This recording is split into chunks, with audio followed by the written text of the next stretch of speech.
In this week's edition of Gas Tank Getaway, we were headed to Biloxi, but something on the side of the road caught our eye, so we decided to take a quick detour. And trust me when I say, it's out of this world. All right, guys, we're now at the Infinity Science Center, just a few miles across that Mississippi state line. We're joined by Mary Douglas, the communications director here. Mary, talk to us about what you guys do here. We're a nonprofit science museum located on the Mississippi Gulf Coast, and we feature everything from space to earth science to oceanography. We are excited that we have about 50 years of NASA history on display. And some of that history you might just get to meet roaming the halls.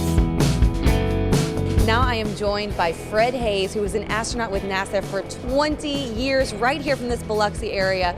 Fred, talk to me about your experiences. I know you were in that Apollo 13 mission. I had actually trained for a number of missions. I trained initially for Apollo 8, first time we went to the moon. One small step for man, one giant leap for mankind. And then I trained for Apollo 11. I was Buzz Aldrin's backup on 11. Then I flew Apollo 13 in 1970. I would have been the sixth person to land on the moon, but unfortunately we had an oxygen tank explode on the way, and it was very disappointing because I knew immediately almost we lost the mission. Houston, we've had a problem. But then we ended up in a life-threatening situation when the second tank leaked.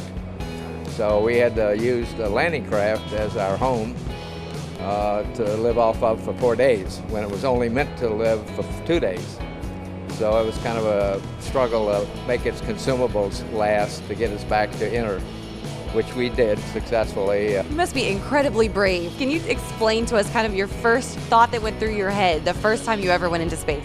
Well, we're not brave. Years and years, I was a military pilot, so to us, you go a little higher, and you have a different view, and you feel zero G, but kind of business as usual.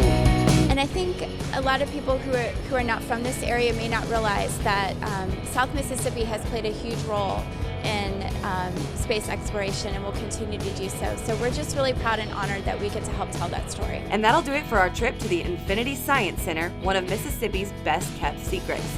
I'm Taylor Halsey for this week's Gas Tank Getaway.